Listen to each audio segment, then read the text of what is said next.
আসসালামু আলাইকুম। কি অবস্থা সবার? সবাই কেমন আছেন? আশা করি সবাই ভালো আছেন। আমিও আলহামদুলিল্লাহ ভালো আছি। হালকা ঠান্ডা লাগছে, যার কারণে বয়সটা একটু খারাপ আসতেছে। তবু আলহামদুলিল্লাহ। দেখতে পাচ্ছেন বাচ্চাকে খাদ্য দিতেছি।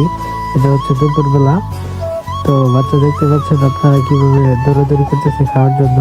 আজকে একটু লেট হয়ে গেছে, বাড়িতে ছিলাম না, যার কারণে বাচ্চাকে খাদ্য দিতে প্রায় অনেকটাই লেট হয়ে গেছে।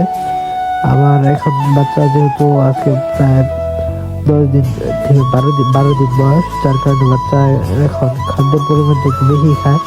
যার কারণে বেশি করে খাদ্য দিয়ে যাওয়ার ফলেও বাচ্চার খাদ্যের চাহিদা এখন প্রায় প্রতিদিন হাফ বস্তার মতো খাদ্য খায়।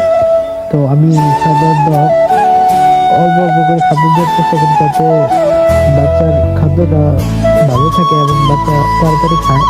অল্প খাদ্য দিলে, নতুন খাদ্য দিলে বাচ্চা ভালো খায়। এর কারণে আসলে আমি বেশি করে খাদ্য দিই না, কমে কমে বাচ্চাকে খাদ্য দিই, যাতে করে বাচ্চা খাইতে পারে। কিন্তু এই মুহূর্তে বাচ্চার খাদ্য একটু বাড়াই দেওয়ার চেষ্টা করতেছি, কারণ হচ্ছে আমি দীর্ঘ সময় বাইরে ছিলাম। বাচ্চা খাবারের চাহিদা বেশি বেশি খাবে এবং আমি একটু বের হবো, আবার গোসল করবো, সময় লাগবে। যার কারণে খাদ্যটা একটু বাড়িয়ে দেওয়ার চেষ্টা করতেছি, যাতে 2-1 ঘন্টা পর আইসা দিলেও সমস্যা না হয়। আর বিভিন্ন কাজ আছে, ফার্মের সাইড দিয়ে হচ্ছে আমি নেট লাগাবো, যাতে করে দেশি মুরগি এবং শিয়াল এগুলো যাতে আসতে না পারে। যার কারণে আসলে তার বেশি করে খাদ্য দিচ্ছি। দেখতে পাচ্ছেন বাচ্চা খাচ্ছে, এদিকে পরে দেওয়ার কারণে বাচ্চা ওইদিকে যাচ্ছে।